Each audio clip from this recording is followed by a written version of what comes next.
9 سال بعد اللہ تعالیٰ مجھے اولاد کی نعمت سے نواز رہے تھے۔ میری طبیعت کی خرابی کی وجہ سے بہن کی گونگی بیٹی کو کام کے لیے بلا لیا، جس کی عمر صرف 14 سال تھی۔ میں دوائیوں کی وجہ سے دیر تک سوتی رہتی۔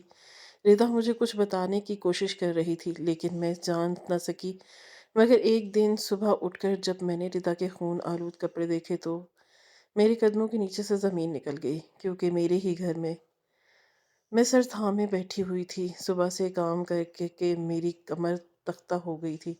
گھر میں کام کرنے والا بھی کوئی نہیں تھا، ساری ذمہ داری میرے ہی سر پر تھی۔ لیکن یہ مسئلے کا حل نہیں تھا۔ ڈاکٹر نے مجھے مکمل بیڈ ریسٹ کہا تھا، کیونکہ 9 سال بعد اللہ مجھے اولاد سے نواز رہا تھا۔ عمر بھی تھوڑی بڑھ چکی تھی، اس لیے میں زیادہ کام نہیں کر سکتی تھی۔ لیکن شوہر سے کہتے ہوئے نہ جانے کیوں مجھے جھجک ہو رہی تھی کہ آپ ایک میڈ رکھ دیں۔ کہنے کو شوہر بہت اچھے تھے، خیال رکھنے والے، سمجھنے والے، لیکن ہر بیوی کی طرح میں بھی اپنے شوہر کو لے کر کافی جذباتی طبیعت کی مالک تھی۔ ان کو کسی اور کے ساتھ دیکھنا بھی مجھے گوارا نہیں تھا۔ ملازموں کو لے کر میں نے کئی لوگوں سے سن رکھا تھا کہ کچھ عورتیں اچھی نہیں ہوتی، اگر آپ کی غیر موجودگی میں آپ کے ہی شوہر کو پھنسا لیتی ہیں۔ انہی باتوں کی وجہ سے میں کافی پریشان تھی۔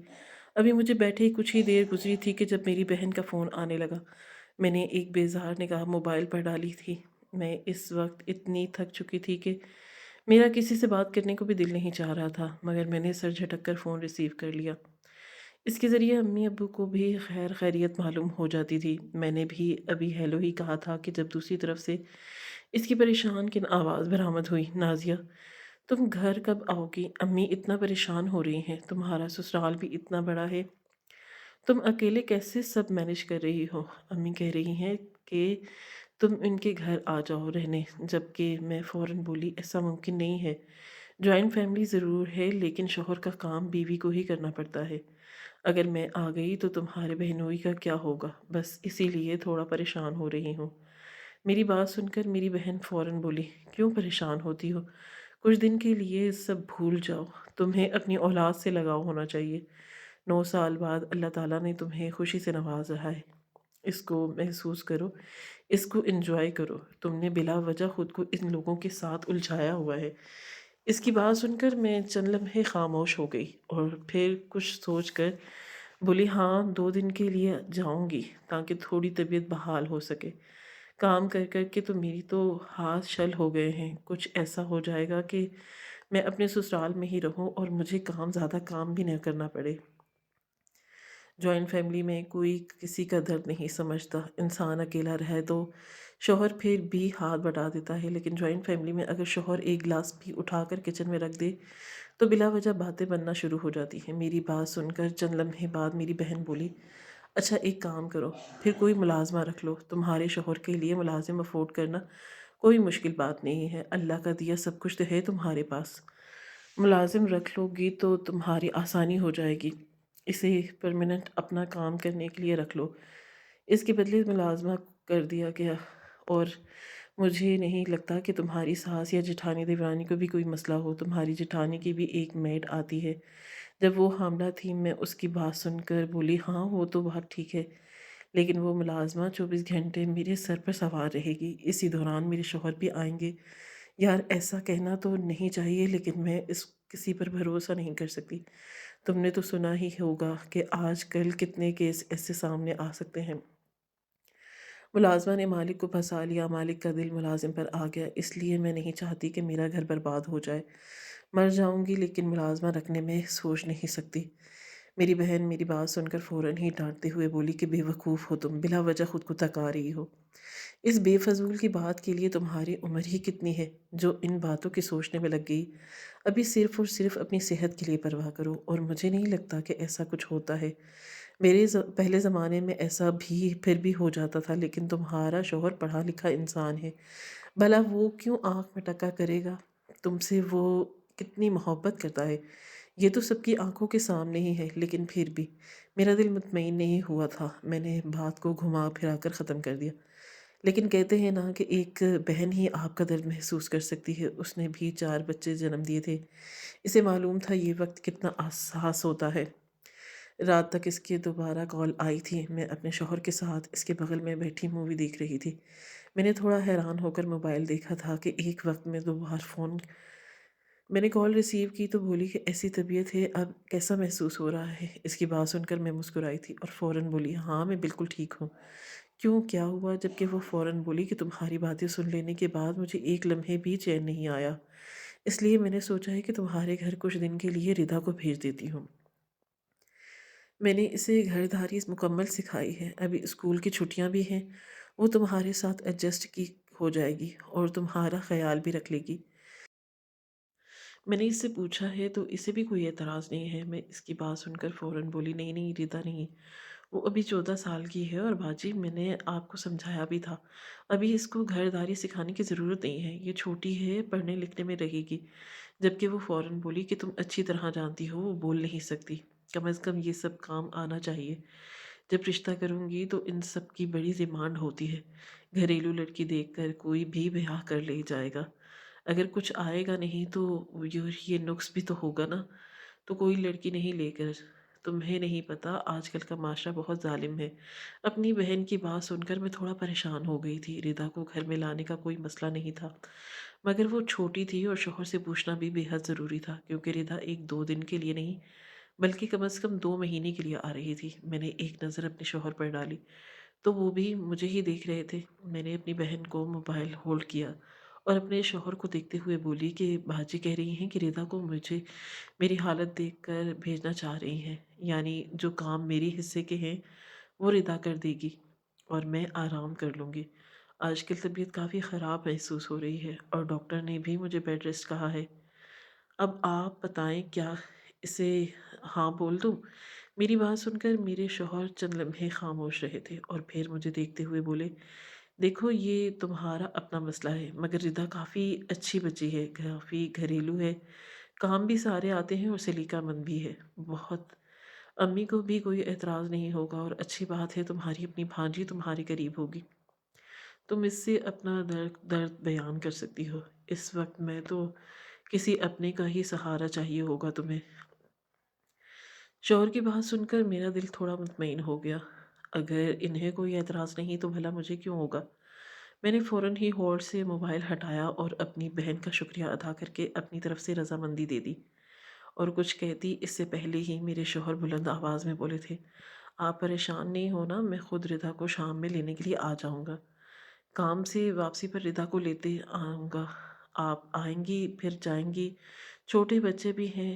میرے شوہر کی بات سن کر میری بہن فوراً بولی ارے ہاں میں یہی بولنے والی تھی، ابھی میرا تمہاری طرف آنے کا کوئی ارادہ نہیں ہے اور نہ ہی میں پاسبل ہے، بس ردا کو کسی بھی طرح بلا لو، میں اس کا سامان وغیرہ باندھ دیتی ہوں۔ جبکہ میں جی جی بول کر فون بند کر چکی تھی۔ اگلی صبح کا سورج پوری آب و تاب سے روشن تھا۔ روزمرہ کے میرے حصے کے کام میں نے بڑی مشکل سے کیے تھے، 1 2 بار میری دیورانی نے میرے بڑے پن کا مظاہرہ کر کے مجھے کرسی پر بھی بٹھایا تھا، لیکن مجھے معلوم تھا آج کر کے ساری زندگی گائے کی، اسی لیے میں نے اس کی مدد لینے سے گریز کیا اور خود ہی کھڑی ہو کر برتن وغیرہ صاف کرنے لگی۔ ابھی کچھ ہی دیر گزری تھی کہ جب گھر کی ڈول بیل بجی، ہم سمجھے شاید پانی والا یا کچرے والا آیا ہو، مگر گھر کا مرکزی دروازہ کھلا تھا اور کوئی اندر داخل ہوا، یعنی کوئی گھر کا ہی فرد جس کے پاس چابی بھی موجود تھی۔ میں کچن سے باہر آئی تو میرے چہرے کی مسکراہٹ کھل اٹھی تھی، سامنے ہی میری بھانجی کھڑی ہوئی تھی اور مسکرا رہی تھی، فوراً ہی بھاگ کر وہ میرے قریب آئی اور میرے گلے سے لگتے ہوئے اشارہ کر کے بتانے کی لگی کہ خالو وقت سے پہلے ہی آ گئے، میں نے سامان پہلے ہی تیار کر لیا تھا اس لیے مجھے مشکل نہیں ہوئی، آپ کیسی ہو؟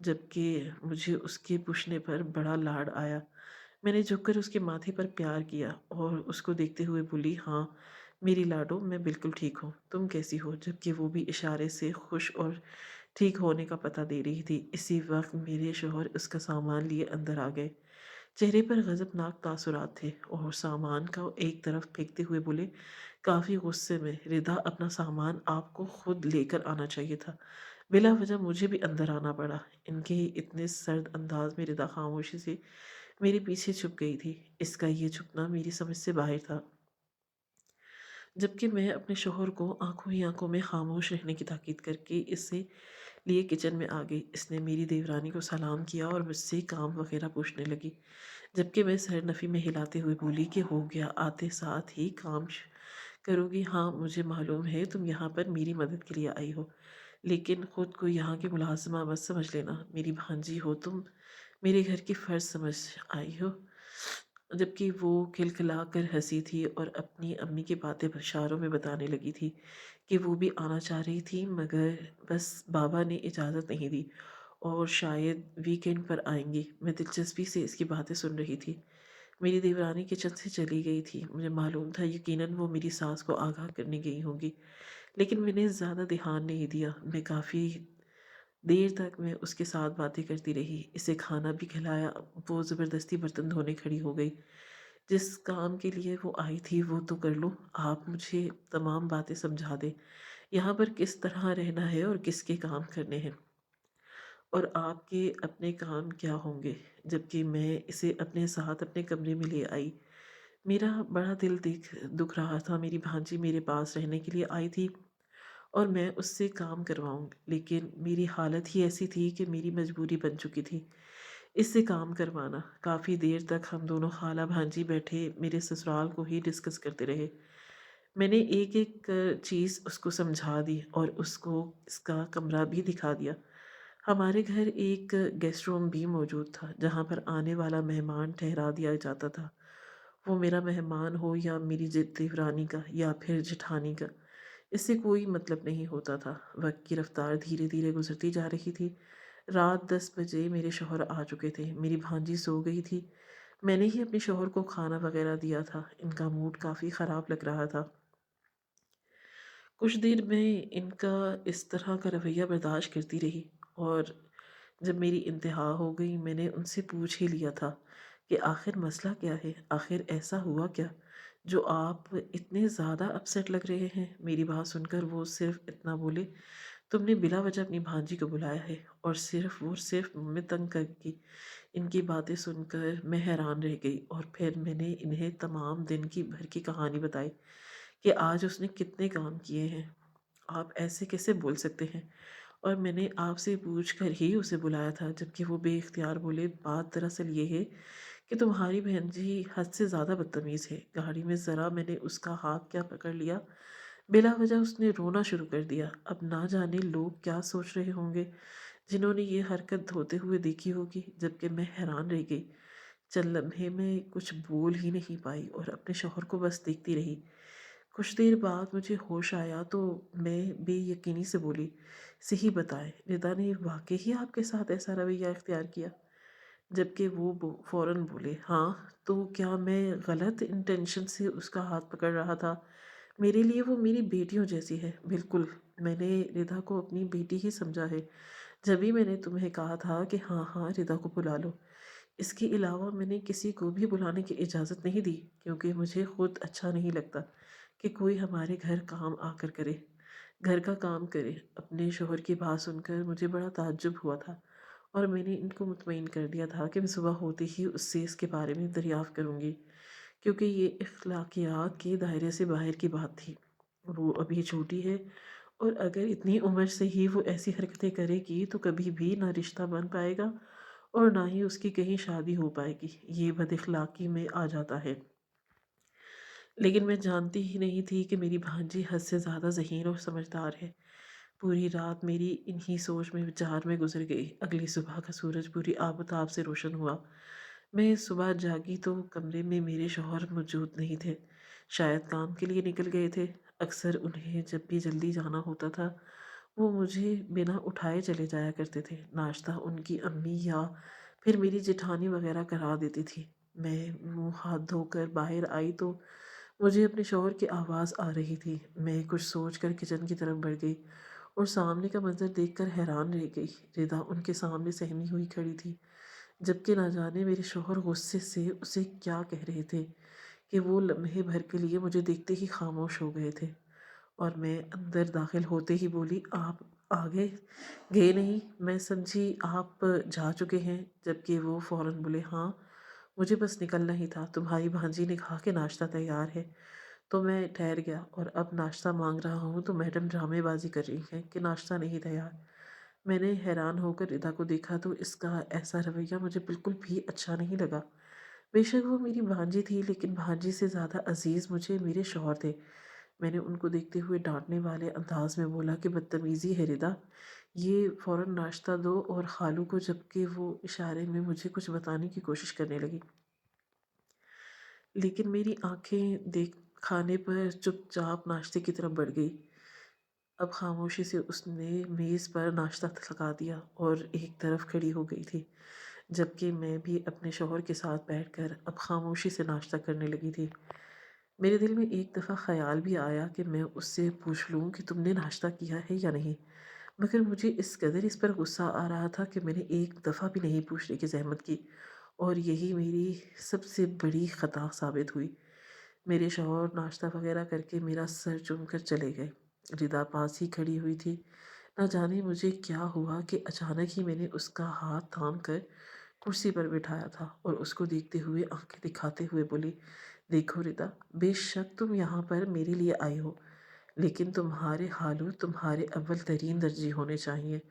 تم ان کا بے حد خیال رکھو گی۔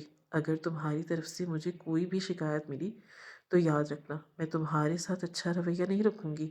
اگر وہ تمہارا ہاتھ پکڑ رہے ہوں یا تم سے بات کر رہے ہوں یا پھر تمہیں کسی چیز پر ڈانٹ رہے ہوں تو تم انہیں کچھ نہیں کہو گی۔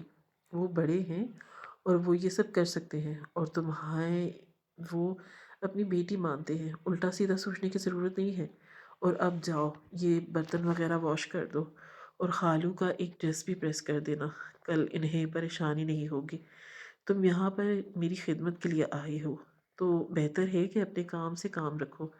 بلا وجہ کا منہ بنانا اور ان سے بدتمیزی کا حق تمہیں نہیں ہوگا، اور اگر تم سے یہ کام نہیں ہو رہا تو تمہیں رفت محسوس ہو رہی ہے تو تم رات تک اپنے گھر چلی جانا۔ یہ کہتے ہی میں غصے سے اٹھ کر اپنے کمرے میں آ گئی۔ میں جانتی تھی کہ میں نے بہت ہی زیادہ غصے سے بات کی ہے۔ مجھے اس طرح کے الفاظ بھی اس کو نہیں بولنے چاہیے تھے۔ وہ ماسی نہیں ہے، بلکہ وہ میری بھانجی ہے اور میرا خیال کر کے آئی ہے، لیکن میں کیا کرتی؟ میں اپنے شوہر کو لے کر حد سے زیادہ جذباتی تھی، ان سے بے حد محبت کرتی تھی، اور ان کے خلاف ایک لفظ بھی سننا گوارا نہیں تھا۔ اپنے کمرے میں آ کر میں نے گہری سانس لی اور اپنی بہن کو بھی ان تمام کرتوت کے بارے میں بتایا جو اس نے پہلے ہی دن ادا کر دیے تھے۔ یہ بلا وجہ تمہیں تنگ کرے تو 2 تھپڑ لگا دینا، ماں کی طرح ہو تم اس کی، خبردار جو تم نے ذرا بھی رعایت دکھائی۔ اپنی بہن کی طرف سے بھی مجھے غیر بات سننے کو نہیں ملی تھی، اس لیے میں پرسکون ہو گئی۔ ناشتے میں کر چکی تھی اور دوائیاں بھی میں نے لے لی تھی، اس لیے میں نے اب آرام کو ترجیح دی۔ میں بستر پر لیٹتے ہی گہری نیند سو گئی۔ میری آنکھ تقریباً دوپہر 3 بجے کھلی، اور اٹھتے ساتھ ہی مجھے اپنی بھانجی کا خیال آیا۔ بلا وجہ میں نے اسے اتنا ڈانٹ دیا تھا۔ منہ ہاتھ دھو کر میں باہر آئی تو وہ مجھے کہیں نظر نہیں آئی، کچن میں بھی اس کا نام و نشان نہیں تھا۔ میں اب اس کے کمرے میں گئی تو، اور جیسے ہی میں کمرے میں داخل ہوئی تھی، دیکھا تو بیڈ کی دوسری طرف زمین پر بیٹھی بری طرح رو رہی تھی۔ میں فوراً اس کے قریب جا کر بیٹھی تو وہ مجھ سے گھبرا کر کھڑی ہو گئی۔ میں نے اس کو اپنے سینے سے لگایا تھا اور اس نے سوری کی تھی کہ بلا وجہ میں نے تمہیں غصے میں اتنا ڈانٹ دیا، بس تم اپنے خالو کے ساتھ رویہ اچھا رکھو۔ تم نے کھانا وغیرہ کھایا؟ جبکہ وہ سر نفی میں ہلانے لگی، یعنی اس نے ناشتہ بھی نہیں کیا تھا، کیونکہ اس کی عادت میں شمار تھا ناشتہ کرنے کے بعد وہ شام 5 بجے تک کھانا کھاتی تھی، اور رات کا کھانا کافی دیر سے کھاتی تھی۔ میں اسے باہر لے آئی، جبکہ وہ اشاروں ہی اشاروں میں مجھے کچھ بتانے کی کوشش کر رہی تھی، لیکن فی الحال میں نے زیادہ دھیان نہیں دیا تھا۔ اس کو روٹی وغیرہ بھی بنانا آتی تھی۔ میری ہمت نہیں ہو رہی تھی، کمر میں بھی کافی درد تھا۔ میں اس کو دیکھتے ہوئے بولی کہ بیٹا بنا لو، میں بیٹھ جاؤں گی۔ اس نے کہا، فوراً ہی سر ہاں میں ہلایا اور جلدی جلدی اپنے لیے بھی اور میرے لیے بھی روٹیاں ڈالنے لگی۔ دوپہر کا سالن میری جٹھانی بناتی تھی۔ فوراً ہی میں نے 1 پلیٹ سالن لیا اور اس کے ساتھ اپنے کمرے میں آ گئی، ساتھ ساتھ اس کو اخلاقیات کے لیکچر بھی دے رہی تھی۔ آپ کے خالو ہوں، چاچو ہوں یا پھپھا پھپھو، آپ پر لازم ہوتا ہے سب کی عزت کرو۔ جبکہ وہ ایک بار پھر اشارے سے مجھے کچھ کہنے لگی، اپنے گال کی طرف اشارہ کرنے لگی، لیکن مجھے اس وقت کچھ بھی اچھا نہیں لگ رہا تھا۔ کھانا وغیرہ کھا کر میں ایک بار پھر نیم دراز ہو گئی، جبکہ وہ برتن سمیٹ کر کمرے سے باہر چلی گئی۔ پورا دن معمول کے مطابق طے ہو گیا تھا۔ رات میرے شوہر آئے تو ان کا موڈ کافی بحال تھا۔ میں نے انہیں بتایا تھا بنہا کہ میں نے ردا کو اچھی طرح سمجھا دیا ہے اور اب وہ آپ کے ساتھ بالکل بدتمیزی نہیں کرے گی۔ اگر آپ اس کا ہاتھ وغیرہ بھی پکڑیں تو اسے کوئی اعتراض نہیں ہوگا۔ دراصل ہم لوگ زیادہ ملتے نہیں ہیں، اس لیے وہ تھوڑا آپ سے گھبرا گئی، لیکن اب آپ بے فکر رہیں۔ میرے شوہر کے چہرے پر یہ بات سن کر کافی گہری مسکراہٹ آئی۔ ایک لمحے کے لیے اس طرح کی مسکراہٹ مجھے چبھی بھی تھی، مگر میں اپنا سر جھٹک کر رات گہری ہوتے ہی بستر پر دبک گئی۔ ابھی مجھے سوئے کچھ ہی دیر ہوئی تھی کہ جو اچانک مجھے عجیب سی بے چینی ہونے لگی۔ میں ایک دم سے بے چین ہو کر بیٹھ گئی۔ میں نے گردن موڑی تو کمرے میں میرے شوہر موجود نہیں تھے۔ میں بری طرح گھبرا گئی۔ اسی پل کمرے کا دروازہ کھلا اور میرے شوہر اندر داخل ہوئے تھے۔ مجھے جاگتا ہوا دیکھ کر وہ بری طرح بوکھلا گئے، جبکہ میں ان کو دیکھتے ہوئے بولی کہ کہاں گئے تھے آپ؟ ابھی اچانک میری آنکھ کھلی، آپ تھے ہی نہیں، جبکہ وہ فوراً ہی بات بتاتے ہوئے بولے کہ ارے ہاں، میں پانی پینے کے لیے کچن میں گیا تھا۔ میں نے حیرت سے سائڈ ٹیبل پر رکھے جگ کو دیکھا، جبکہ میرے شوہر بنا دوسری بات کا جواب دیے بغیر خاموشی سے بستر پر لیٹ کر سو گئے۔ نہ جانے کیوں مجھے عجیب سی بے چینی ہو رہی تھی۔ ایسا لگ رہا تھا کہ جیسے کچھ گڑبڑ ہو گئی، کچھ تو ہے جو میرے شوہر مجھ سے چھپا رہے ہیں، مگر فی الحال میں نے ان سے کوئی دوسری بات کرنے کے بارے میں نہیں سوچا۔ اگلی صبح کا سورج پوری آب و تاب سے روشن ہوا تھا اور آج میری آنکھ جلدی کھل گئی تھی۔ شاید رات کی بے چینی تھی یا پھر کچھ اور بات۔ میرے شوہر بھی پہلے ہی جاگ کر باہر جا چکے تھے۔ منہ ہاتھ دھو کر میں باہر آئی تو معمول کے مطابق کچن سے مجھے میرے شوہر کی آواز آ رہی تھی، دھیمی دھیمی۔ میں فوراً ہی کچن کی طرف بڑھی تھی، جبکہ روزمرہ کی طرح میری بھانجی گھبرائی سہمی سی اس کے ساتھ کھڑی ہوئی تھی۔ میں اندر داخل ہوئی تو دونوں ہی میری طرف متوجہ ہو گئے تھے، جبکہ میرے آنے سے واضح طور پر میری بھانجی کے چہرے کے تاثرات تبدیل ہوئے تھے۔ میں نے گہرا سانس لیا تھا اور خاموشی سے کرسی پر جا کر بیٹھ گئی۔ کچھ نہ کچھ تو ایسا تھا جو میرے شوہر اور میری بھانجی کے درمیان موجود تھا۔ نہ جانے کیوں آج مجھے ایک عجیب سا کنیکشن لگا تھا، مگر میں اپنا سر جھٹک کر کھانے کی طرف متوجہ ہو گئی تھی۔ دوپہر کے 2 بجے جب میں دوائی کے زیر اثر سو کر جاگی تو میری بھانجی مجھے کچھ بتانے کی کوشش کر رہی تھی جو مجھے بالکل بھی سمجھ نہیں آیا تھا، اور نہ جانے کیوں مجھے اس سے کفت سی بھی محسوس ہو رہی تھی، اس لیے میں نے اس کی طرف دھیان نہیں دیا، اور یہی وجہ میری زندگی کی سب سے بڑی غلطی ثابت ہوئی۔ پورا دن معمول کے مطابق گزرا تھا اور رات بھی عجیب سی تھی۔ ایک دو بار میری آنکھ کھلی تو مجھے اپنا سر چکراتا محسوس ہوا۔ میں نے دوسری طرف دھیان نہیں دیا اور واپس سو گئی۔ اگر میں ذرا دھیان دے دیتی تو آج صبح جو میرے ساتھ ہونے والا تھا وہ نہیں ہوتا۔ اگلی صبح کا سورج پوری آب و تاب سے روشن ہوا اور میری آنکھ 10 بجے کھلی۔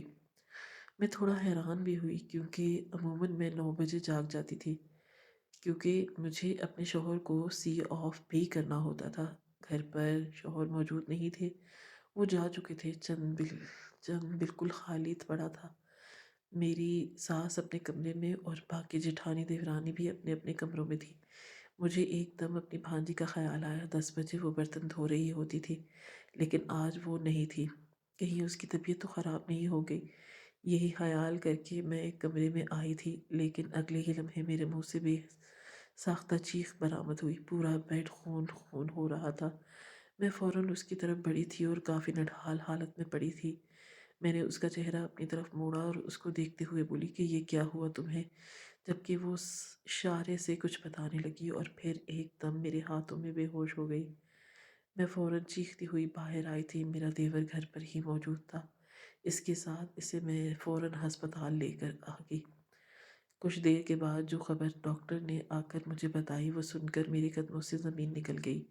ڈاکٹر کا کہنا تھا کہ آپ کی بھانجی کے ساتھ کسی نے زور زبردستی کی ہے اور اس کی عزت سے چھین لی ہے، جبکہ میں دنگ رہ گئی۔ ایسا لگتا تھا کہ جسے میں سانس لینا بھول چکی ہوں۔ میرے گھر میں یہ حادثہ پیش ہوا تھا، کوئی عام بات نہیں تھی۔ میں اب اپنی بہن کو کیا جواب دوں گی؟ میں اس کی بچے کی حفاظت نہیں کر پائی، مجھے اپنا آپ زمین میں دھنستا ہوا محسوس ہو رہا تھا۔ اس کے ساتھ یہ کیا کسی نے کیا؟ مجھے یہ بھی معلوم نہیں تھا۔ میں روئی تھی اتنا کہ میری طبیعت خراب ہونا شروع ہو گئی۔ میری بہن نے آ کر مجھے بہت الزام دیے تھے کہ تم نے میری بیٹی کی زندگی تباہ کروا دی۔ تم نے اپنے گھر بلوایا تو کم از کم میری بچی کی حفاظت تو کرتی۔ جبکہ میرا سر اس کے سامنے جھک گیا۔ میں نے اپنی بھانجی سے اکیلے میں ان تمام باتوں کا تذکرہ کیا تھا۔ اس سے پوچھا کہ یہ تمہارے ساتھ کس نے کیا، اور پھر جو نام اس نے مجھے پیپر پر لکھ کر دیا پڑھ کر مجھے خود کا آپ ختم کرنا محسوس ہوا۔ اس کے ساتھ زور زبردستی کرنے والا کوئی اور نہیں بلکہ میرا اپنا شوہر تھا۔ مجھے شروع میں ہی سمجھ آ جانا چاہیے تھا کہ جب میرے شوہر نے ہاتھ پکڑنے پر اور اس کے برا منانے پر مجھ سے لڑائی کی تھی، میں کافی دیر تک بالکل سن بیٹھی رہی۔